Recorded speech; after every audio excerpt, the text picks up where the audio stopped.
सभी छात्रों का हार्दिक अभिनंदन।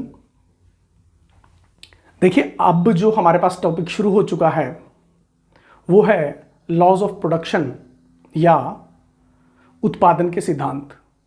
मैंने आपको पहले भी समझाया कि उत्पादन के सिद्धांत या लॉज ऑफ प्रोडक्शन पढ़ने से पहले आपको 4 चीज़ों के बारे में मालूम होना आवश्यक है। पहला, टीपी, एपी, एमपी, ये 3 चीज़ें, और इसके अलावा काल यानी टाइम पीरियड। देखिए, टीपी का अर्थ होता है टोटल प्रोडक्शन, एपी का अर्थ होता है एवरेज प्रोडक्शन, और एमपी का मतलब होता है मार्जिनल प्रोडक्शन या मार्जिनल प्रोडक्ट। टीपी, जिसको हम हिंदी में कुल उत्पाद या कुल उत्पादन, एपी एवरेज प्रोडक्ट, हिंदी में औसत उत्पादन, एमपी मार्जिनल प्रोडक्ट यानी हिंदी में सीमांत उत्पादन। इनके बारे में हमें मालूम होना चाहिए। इसके साथ काल कितने प्रकार के होते हैं, और ध्यान दीजिएगा ये काल अर्थशास्त्र के विषय में है। अर्थशास्त्र में काल 2 प्रकार के होते हैं, दीर्घकाल और अल्पकाल। दीर्घकाल लंबा समय यानी लॉन्ग पीरियड, अल्पकाल थोड़ा समय यानी short period. Laws of production भी इसी बात पर आगे बढ़ता है कि टाइम पीरियड जो है वो दीर्घकाल है या अल्पकाल है, यानी शॉर्ट पीरियड है या लॉन्ग पीरियड है। अब जैसा आप यहां पर बोर्ड पर देख सकते हैं, लॉज ऑफ प्रोडक्शन ये काल पर निर्भर करती है कि काल, कौन से काल में कौन सा लॉ ऑफ प्रोडक्शन जो है, उत्पादन का सिद्धांत जो है वो लागू होगा। जैसे शॉर्ट पीरियड या अल्पकाल में हमारे पास जो उत्पादन का नियम लागू होता है, अप्लाई होता है, वो है कारक के प्रतिफल, या हम इसको रिटर्न्स टू फैक्टर भी कह सकते हैं। कारक के प्रतिफल इंग्लिश में, माफ कीजिएगा हिंदी में, और रिटर्न्स टू फैक्टर जो है वो हम इंग्लिश में कहेंगे। ये ध्यान रखिएगा कि कारक के प्रतिफल जो है वो शॉर्ट पीरियड या अल्पकाल का सिद्धांत है। इस सिद्धांत को पढ़ते हुए हमें एक बात समझनी होगी, वो ये कि इसके अंतर्गत 2 प्रकार के फैक्टर्स होते हैं, 2 प्रकार के कारक होते हैं, एक वेरिएबल और एक फिक्स्ड। वेरिएबल कारक जो बदलता रहता है, जिसके अंदर परिवर्तन होता रहता है, और फिक्स्ड यानी कि जिसके अंदर कोई भी परिवर्तन नहीं होता। यदि आप इस वीडियो को देख रहे हों और आपको कारकों के बारे में और काल के बारे में ध्यानपूर्वक जानना है, विस्तार से जानना है, तो उसके लिए मेरा एक दूसरा वीडियो है, आप उसको देख सकते हैं। अब आगे बढ़ते हैं। शॉर्ट पीरियड अल्पकाल में मांग का, शॉर्ट पीरियड अल्पकाल में उत्पादन का जो नियम हम पढ़ रहे हैं वो है रिटर्न्स टू फैक्टर, कारक के प्रतिफल। इसके अंतर्गत एक कारक जो है वो फिक्स्ड होगा या स्थिर होगा, और दूसरा कारक परिवर्तनशील होगा। जो फिक्स्ड है वो है भूमि यानी कि लैंड, और जो बदलने वाला परिवर्तनशील कारक है वो है लेबर। इसी प्रकार से हम यह समझ सकते हैं कि कुछ फिक्स्ड फैक्टर्स और कुछ वेरिएबल फैक्टर्स को जब आपस में मिलाया जाता है तो प्रोडक्शन संभव होती है, और वह प्रोडक्शन जो है 3 चरणों को पैदा करती है। वो चरण कौन कौन से हैं? एक, इंक्रीजिंग रिटर्न्स टू फैक्टर यानी कि कारक के बढ़ते प्रतिफल, कांस्टेंट रिटर्न्स टू फैक्टर यानी कारक के समान प्रतिफल, और डिमिनिशिंग रिटर्न्स टू फैक्टर यानी कारक के घटते प्रतिफल। यह सिद्धांत 3 चरणों में समझाया या पढ़ा जाता है। इसका अध्ययन जो है वो 3 चरणों में होता है, और इन चरणों को आप तभी समझ सकते हैं जब आपको इस बात का अच्छे से ज्ञान हो कि अल्पकाल और दीर्घकाल में फैक्टर्स किस तरीके से बिहेव करते हैं। उसके बाद हम बात करते हैं लॉन्ग पीरियड या दीर्घकाल की। दीर्घकाल में जो उत्पादन का सिद्धांत या उत्पादन का नियम लागू होता है वो है रिटर्न्स टू स्केल या पैमाने के प्रतिफल हिंदी में। इसके अंतर्गत सभी कारक परिवर्तनशील होते हैं। इसमें कोई भी कारक या कोई भी फैक्टर ऐसा नहीं होता जो फिक्स्ड हो, सारे के सारे परिवर्तनशील या बदलने वाले या बदलाव वाले होते हैं। ऐसा क्यों? देखिए, लॉन्ग पीरियड या दीर्घकाल अपने आप में इतना लंबा समय होता है कि कोई भी फिक्स्ड फैक्टर जो है उसको आप वेरिएबल फैक्टर में कन्वर्ट कर सकते हैं। जैसे मान लीजिए हम भूमि का एग्जांपल लेते हैं। अब भूमि देखिए, शॉर्ट पीरियड इतना समय होता है कि आप उसमें केवल लेबर को तो बदल सकते हैं, ज्यादा बढ़ा सकते हैं, कम कर सकते हैं, लेकिन लैंड को आप बढ़ा या घटा नहीं सकते क्योंकि समय जो है वो थोड़ा है। किंतु दीर्घकाल जो है वो लंबा समय है, तो कहीं ना कहीं लंबा समय होने के कारण सभी कारक जो है वो परिवर्तनशील हो जाते हैं। आपके पास इतना लंबा समय है कि आप किसी भी ऐसे फिक्स्ड नेचर के फैक्टर को बदल सकते हैं, परिवर्तित कर सकते हैं वेरिएबल फैक्टर में। तो यहां से हम समझ सकते हैं कि उत्पादन के नियम शॉर्ट पीरियड और लॉन्ग पीरियड पर निर्भर करते हैं। शॉर्ट पीरियड में जो उत्पादन का नियम लागू होता है उसे कहते हैं कारक के प्रतिफल, जिसमें एक फैक्टर आपका फिक्स्ड होता है और बाकी फैक्टर्स आपके वेरिएबल यानी परिवर्तनशील होते हैं, जो बदलते रहते हैं। लेकिन लॉन्ग पीरियड में जो नियम लागू होता है उसका नाम है पैमाने के प्रतिफल और रिटर्न्स टू स्केल, इसको इंग्लिश में कहते हैं। इसमें सभी कारक परिवर्तनशील होते हैं। तो मैं उम्मीद करता हूं कि आपको ये सिद्धांत समझ में, ये सिद्धांत पढ़ने से पहले बेसिस का समझ में आया होगा। साथ ही साथ आपको इसमें ये ध्यान रखना है कि जो कारक के प्रतिफल है, अब हम कारक के प्रतिफल यानी शॉर्ट पीरियड के उत्पादन के सिद्धांत से शुरू करेंगे। तो अब हम पढ़ने जा रहे हैं कारक के प्रतिफल या रिटर्न्स टू फैक्टर, और इसी के अंतर्गत मैं आपको बता दूंगा कि कुल उत्पादन, औसत उत्पादन और सीमांत उत्पादन क्या होता है। अब बात करते हैं अल्पकाल के सिद्धांत की, यानी कारक के प्रतिफल, returns two factor. Returns two factor के 3 हिस्से होते हैं: increasing returns two factor, constant returns two factor and diminishing returns two factor. यानी कारक के बढ़ते प्रतिफल, कारक के समान प्रतिफल और कारक के घटते प्रतिफल। अब सबसे पहले हम जिस विषय पर ध्यान देंगे, जो पहला हिस्सा है, जो पहला भाग है या स्टेज 1 जिसको कहा जाता है, वो है कारक के बढ़ते प्रतिफल। और कारक के बढ़ते प्रतिफल सिद्धांत का पहला भाग है। देखिए, कारक के बढ़ते प्रतिफल में आप अगर बोर्ड की तरफ ध्यान दें तो यहां पर आपको नजर आएगा लेबर, श्रम, मजदूर जो हमने लगाए हैं वो है 1, फिर 2 लगाए, फिर 3, 4 और फिर 5। यदि आप यहां पर देखें तो जो दूसरा कारक आपको यहां पर नजर आ रहा है वो है भूमि, यानी कि लैंड। लैंड में आप देखेंगे कि लैंड बिल्कुल फिक्स्ड है, बिल्कुल स्थिर है, उसके यूनिट्स में किसी भी तरीके का कोई बदलाव नहीं है। जैसे लैंड आपके पास 1 एकड़ है, 1 एकड़ है, तो वह 1 ही रहेगी, क्योंकि शॉर्ट पीरियड है तो आपके पास इतना समय नहीं है कि आप लैंड की यूनिट्स को जो है वो बढ़ा सकें। 1 ही रहा लैंड, जो है 1 ही एकड़ रहा। उसके बाद 1 एकड़ भूमि पर, 1 एकड़ लैंड पर आप ज्यादा लोगों को लगाते चले गए। देखिए, पहले उस पर एक आदमी काम कर रहा था, तो एक आदमी जब 1 एकड़ लैंड पर काम कर रहा है तो कुल उत्पादन हो रहा है 4, ये 4 टन लगा लीजिए, 4 क्विंटल लगा लीजिए, 4 टन लगा लीजिए। और इसके बाद सीमांत उत्पाद हुआ, मार्जिनल प्रोडक्ट हुआ आपका 4। अब ये मार्जिनल प्रोडक्ट 4 क्या है और कैसे आया? देखिए, मार्जिनल प्रोडक्ट को आपको मैं वैसे समझा देता हूं। जैसे ही आप किसी भी कारक की एक एक्स्ट्रा यूनिट इंक्रीज करते हैं, कारक की एक एक्स्ट्रा आप इकाई बढ़ा देते हैं, तो कुल उत्पादन में जो परिवर्तन आता है, यानी कि टोटल प्रोडक्शन में जो भी बदलाव आएगा वह सीमांत उत्पादन होता है। अब यदि आपको ये बात समझ नहीं आई तो प्रैक्टिकल इसको समझिए। एक व्यक्ति काम कर रहा है 1 एकड़ जमीन पर, उससे पहले कोई पैदावार नहीं थी, तो यानी ये 4 एकड़ जो 4 क्विंटल जो अनाज पैदा किया वो इस एक आदमी ने पैदा किया, इससे ऊपर कुछ भी नहीं था। तो यहां पर सीमांत उत्पादन 4 आ गया।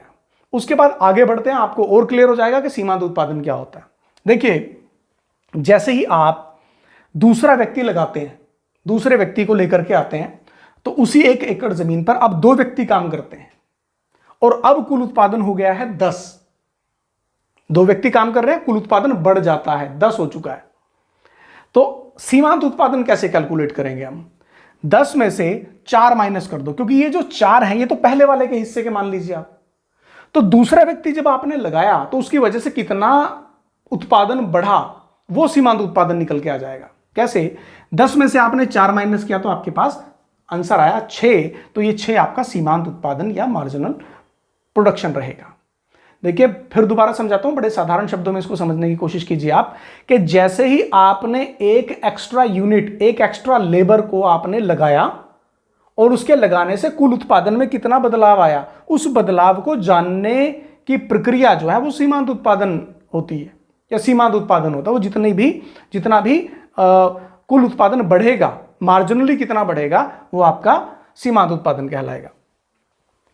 इसके बाद जब तीसरा व्यक्ति, यानी कि अब 3 व्यक्ति हो चुके हैं, 3 मजदूर काम कर रहे हैं 1 एकड़ जमीन पर, तो कुल उत्पादन हो गया 18। यानी कि अब हमें ध्यान देना है कि तीसरे के आने के साथ उत्पादन कितना बढ़ा, 18 में से आपने 10 को माइनस किया, आंसर आया आपके पास 8। इसी प्रकार से 4, चौथा आदमी आपने लगाया, कुल उत्पादन हुआ 28, तो यानी चौथे आदमी के आने की वजह से कितना बढ़ा, 10। 5वां आदमी लगाया, फिर हुआ 40, तो कितना बढ़ा, 12, क्योंकि आपने 40 में से 28 को माइनस किया। अब यह है इंक्रीजिंग रिटर्न्स टू फैक्टर, और इंक्रीजिंग रिटर्न्स टू फैक्टर का अर्थ हुआ कि जैसे जैसे, अब समझिएगा ये डेफिनेशन की बात है, जैसे जैसे आप स्थिर कारकों के साथ, यानी कि फिक्स्ड फैक्टर्स के साथ वेरिएबल फैक्टर्स यानी परिवर्तनशील कारकों को इनके साथ जोड़ते चले जाएंगे, कुल उत्पादन बढ़ती दर से बढ़ेगा, या दूसरे शब्दों में सीमांत उत्पादन जो है वो बढ़ती दर से बढ़ रहा है। ऐसा कैसे हो रहा है? 4 से 6 बढ़े, फिर 8 बढ़े, फिर 10 बढ़े और फिर 12 बढ़े। इसे कहते हैं increases at an increasing rate, बढ़ते स्तर पर बढ़ना। अब आगे देखिए, अगर हमको अब इन्हीं डेटास को यदि हम डायग्रामेटिकली देखने की कोशिश करें तो कुछ इस तरीके से नजर आएगा। वाई ओ एक्सिस पर आपने टीपी यानी टोटल प्रोडक्शन को लिया है, और ओ एक्स पर आपने वेरिएबल फैक्टर को लिया है। यहां पर हमने फिक्स्ड फैक्टर क्यों नहीं लिया? क्योंकि उसको लेने की जरूरत नहीं है, क्योंकि वो फिक्स्ड है, उसकी वजह से कोई बदलाव नहीं हो रहा है। बदलाव किसकी वजह से हो रहा है? वेरिएबल फैक्टर की वजह से। वो खुद भी परिवर्तनशील है और उसी के कारण जो है टोटल प्रोडक्शन के अंदर बदलाव आ रहा है, इसलिए हमने यहां पर फिक्स्ड फैक्टर को नहीं दिखाया, यहां पर हमने वेरिएबल फैक्टर को दिखाया। तो देखिए आप देख सकते हैं कि टोटल प्रोडक्शन का जो बदलाव है वो इंक्रीजेज एट इंक्रीजिंग रेट है, बढ़ते दर से बढ़ रहा है, इसलिए डायग्राम जो है वो इस प्रकार से आपको नजर आएगा। फिर बात करते हैं दूसरे पोर्शन की। यहां पर हमने एमपी यानी मार्जिनल प्रोडक्ट को दिखाया। मार्जिनल प्रोडक्ट को आप दिखा सकते हैं कुछ इस तरीके से। मार्जिनल प्रोडक्ट का जो इंक्लिनेशन है वो वाई ओ एक्सिस की तरफ रहेगा, ये उसकी तरफ नहीं झुकेगा, ओ एक्स की तरफ। ये साबित कर रहा है कि मार्जिनल प्रोडक्ट जो है वो भी इंक्रीज कर रहा है इंक्रीजिंग रेट पर, वो बढ़ रहा है, कांस्टेंट नहीं है, बढ़ते स्तर पर बढ़ रहा है। तो आप देख सकते हैं कि टीपी और एमपी जो है इनके डायग्राम से शो कर रहे हैं कि दोनों चीजें जो हैं वो बढ़ रही हैं, इंक्रीजिंग रेट पर बढ़ रही हैं। ये पहला स्टेज था कारक के बढ़ते प्रतिफल, और कारक के बढ़ते प्रतिफल किसका पहला स्टेज है? कारक के प्रतिफल का। कारक के प्रतिफल में 3 स्टेजेस हैं, कारक के बढ़ते प्रतिफल, कारक के समान प्रतिफल और कारक के घटते प्रतिफल। तो कारक के प्रतिफल में स्टेज 1 थी कारक के बढ़ते प्रतिफल। अब हम पढ़ेंगे कारक के समान प्रतिफल।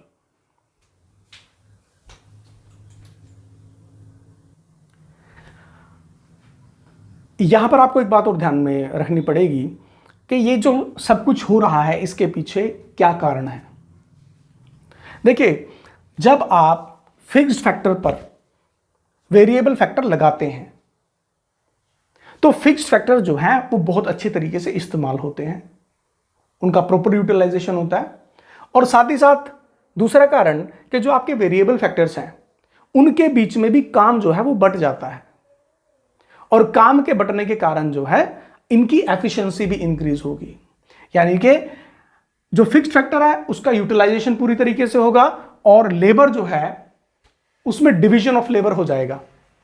यानी कि जो प्रिंसिपल है डिवीजन ऑफ लेबर का, वो काम करेगा कि हर व्यक्ति को पता है कि उसे क्या काम करना है और किस समय पर करना है और कैसे करना है। तो उसकी एफिशिएंसी भी बढ़ेगी। इस वजह से टोटल प्रोडक्शन जो है वो बढ़ती है, और एक तरीके से आप कह सकते हैं कि आइडियल फैक्टर रेशियो जो है वो क्रिएट होगा। तो ये कारण होते हैं इंक्रीजिंग रिटर्न्स टू फैक्टर के लागू होने के। अब बात करते हैं कांस्टेंट रिटर्न्स टू फैक्टर।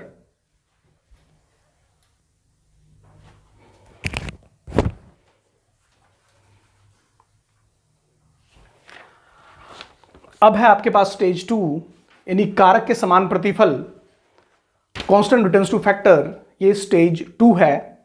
इसमें आप देखिए क्या हो रहा है, श्रम उसी तरीके से चेंज हो रहा है, लेबर चेंज हो रही है, लैंड स्थिर है, टोटल प्रोडक्शन जो है उसमें बदलाव हो रहा है। कैसे?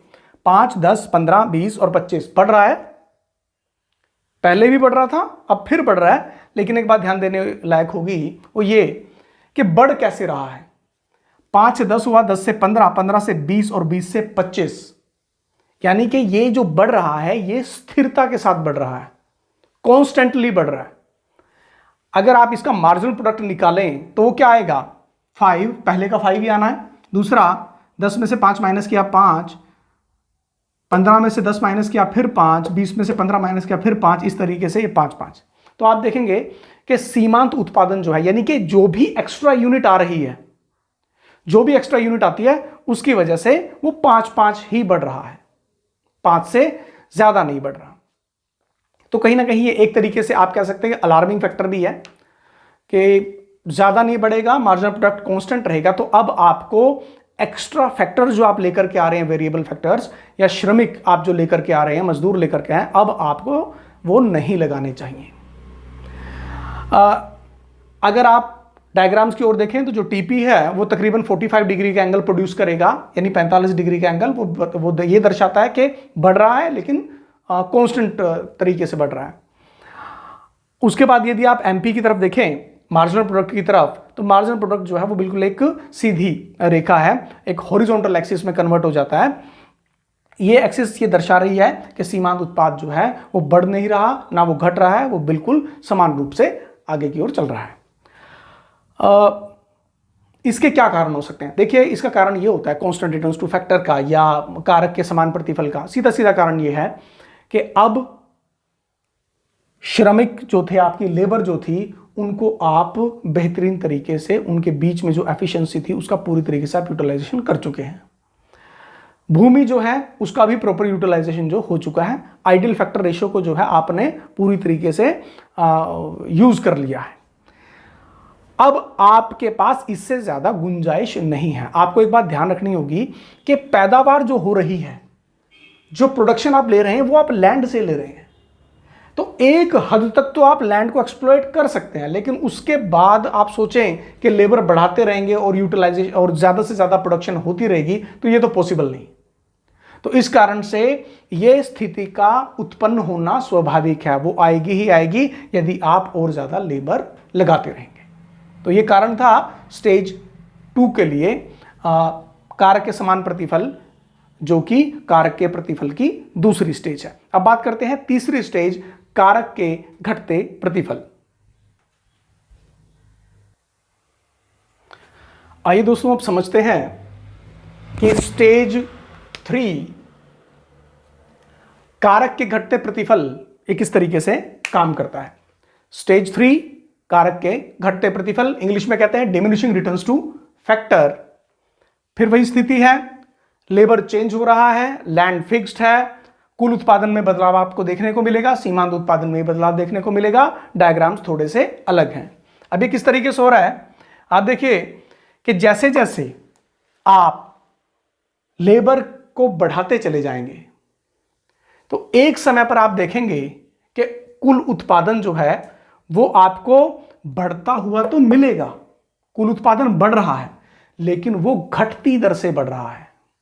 इंक्रीजेज या increasing at a diminishing rate. उसके बाद देखिए 5 से 8 बढ़ा, यानी कितना बढ़ा? पहले तो 5 था, 5 लगा के चलिए, सीमांत उत्पादन पहले 5 है। उसके बाद 5 से जब 8 हुआ तो 3 बढ़ा। पहले 5 बढ़ा था, केवल 3 बढ़ा।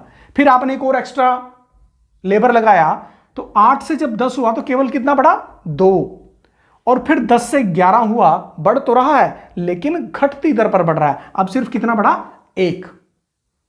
तो इसे कहते हैं घटती दर पर बढ़ना। पहले दोनों केस जो इससे पहले के थे उसमें एक तो था increases eight an increasing rate, सीमांत उत्पाद जो था वो बढ़ ही रहा था। 5 हुआ, फिर 8 हुआ, फिर 16 हुआ, कुछ इस तरीके से। बाद में वो कांस्टेंट हुआ, लेकिन अब वो घट रहा है।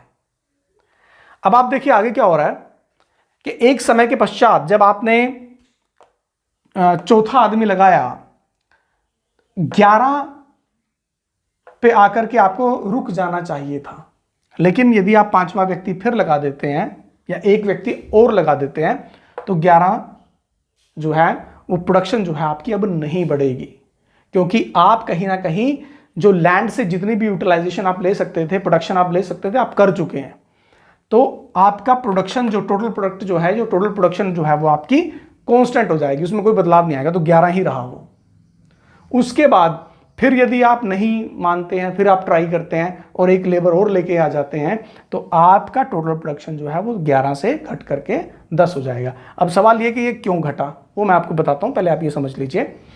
सीमांत उत्पादन आप देख रहे हैं क्या हो रहा है, 5 3 2 1, 11 में से 11 आपने माइनस किया तो 0, यानी एक टाइम ऐसा आएगा आपका सीमांत उत्पाद क्या हो जाएगा, 0। और एक बार उसके बाद क्या देख रहे हैं आप, यहां पर ये नेगेटिव हो चुका है, 10 माइनस 11 इज इक्वल टू -1। अब ये नेगेटिव भी हो चुका है। अब ये क्या स्थिति है और क्यों पैदा होती है? देखिए दोस्तों, ये हुआ इसलिए कि आप लैंड से प्रोडक्शन ले रहे हैं। एक हद तक तो आप लेबर को बढ़ाएंगे, प्रोडक्शन बढ़ेगी, क्योंकि लैंड पूरी तरीके से इस्तेमाल नहीं हो रही है। एक लेबर की बस की बात नहीं है, तो इसलिए आपने दूसरा लगाया, थोड़ा प्रोडक्शन बढ़ा, तीसरा लगाया, प्रोडक्शन बढ़ा, चौथा लगाया, आपने प्रोडक्शन बढ़ा।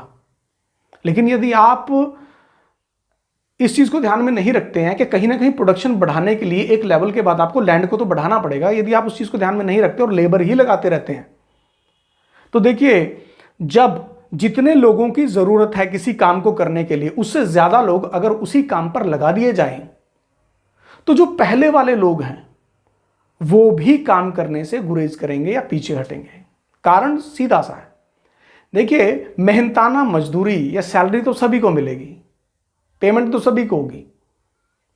चाहे मान लीजिए काम 2 लोगों का था, आपने 10 लगा दिए वहां पर, तो पैसा तो आप बाकी 8 को भी दे रहे हैं।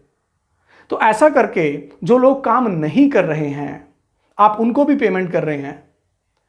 तो इससे कहीं ना कहीं वो लोग जो काम करते हैं वो डिमोरलाइज होंगे और वो काम नहीं करेंगे। इसके अलावा कहीं ना कहीं जब एक काम को करने के लिए बहुत सारे लोग जमा हो जाएं, तो यह निर्धारित करना, रिस्पॉन्सिबिलिटी फिक्स करना कि कौन सा व्यक्ति क्या काम करेगा, बड़ा मुश्किल हो जाता है, जिसके कारण इस तरीके की स्थिति उत्पन्न होती है। तो वो लोग अब काम नहीं करेंगे, आइडियल फैक्टर रेशियो जो है वो पूरी तरह से खराब हो जाएगा। और आइडियल फैक्टर रेशियो था क्या? आइडियल फैक्टर रेशियो का अर्थ यह था कि किसी कार्य को बहुत बढ़िया तरीके से करने के लिए क्या कॉम्बिनेशन होना चाहिए फिक्स्ड फैक्टर का और वेरिएबल फैक्टर्स का, ये आइडियल फैक्टर रेशियो होता है। वो आइडियल फैक्टर रेशियो जो है वो डिस्टर्ब हो जाएगा और आपका टोटल प्रोडक्शन जो है वो अब पहले गिरती दर पर बढ़ेगा, फिर वो कांस्टेंट हो जाएगा बिल्कुल, और फिर वो नुकसानदेह स्थिति में चला जाएगा, यानी नेगेटिव हो जाएगा। जो आपका माफ कीजिएगा, जो आपका मार्जिन प्रोडक्ट है वो आपका नेगेटिव हो जाएगा। और एक बात ध्यान दीजिएगा कि टोटल प्रोडक्शन और एवरेज प्रोडक्शन कभी भी नेगेटिव नहीं होती है। मार्जिनल प्रोडक्शन जो है वो 0 हो सकती है, नेगेटिव हो सकती है, लेकिन टोटल प्रोडक्शन जो है वो कभी भी नेगेटिव नहीं होती। प्रोडक्शन नेगेटिव में नहीं आएगी कभी भी, तो ये आपको ध्यान रखना है। और आप देख रहे हैं मार्जिनल प्रोडक्शन जो है वो गिर रही है, यहां पर 0 हो जाती है, जब इस लाइन को वो टच कर लेगी एक्स को, वो 0 हो जाती है, उसके बाद वो नेगेटिव हो जाती है, जो यहां पर दिखाया गया 0 और नेगेटिव। 0 का मतलब है कि लाइन को टच कर लिया, और -1 का मतलब है कि वो लाइन से नीचे जा चुकी है। क्या? मार्जिनल प्रोडक्शन या सीमांत उत्पाद। और टोटल प्रोडक्शन आप देख रहे हैं घटती दर पर बढ़ा, ये देखिए, फिर वो यहां पर थोड़ा सा कांस्टेंट है, जो 11-11 वाली स्थिति आपको दिखाई थी, ये वाली, और उसके बाद जब -10 आया तो ये नीचे की तरफ दिख रहा है आपको। माफ कीजिएगा, -1 आया। 10 जो है 11 के बाद जब ये 10 आएगा तो आपको नजर आएगा कि प्रोडक्शन जो है अब घटनी शुरू हो गई है, बढ़ने की बजाय। तो ये प्रोडक्शन नीचे की ओर का जो हिस्सा है ये यही दर्शाता है कि प्रोडक्शन कैसे घट रही है। कारण मैंने आपको समझा दिए। हमने जो पढ़ा, मैं थोड़ा सा आपको समअप कर देता हूं। हमने पढ़ा कारक के प्रतिफल। कारक के प्रतिफल में 3 स्टेजेस हैं, कारक के बढ़ते प्रतिफल, कारक के समान प्रतिफल और कारक के घटते प्रतिफल। यानी जैसे जैसे परिवर्तनशील कारकों के साथ या परिवर्तनशील कारकों को फिक्स्ड फैक्टर्स के ऊपर लगाया जाएगा या फिक्स्ड फैक्टर के साथ उनका इस्तेमाल किया जाएगा, पहले कुल उत्पादन बढ़ते दर पर बढ़ेगा, फिर समान दर पर बढ़ेगा और फिर वो अंततः घटेगा। और यदि आप सीमांत उत्पादन की बात करें तो सीमांत उत्पादन पहले बढ़ेगा, फिर समान होगा, फिर अंत में वह घटेगा और माइनस भी होगा।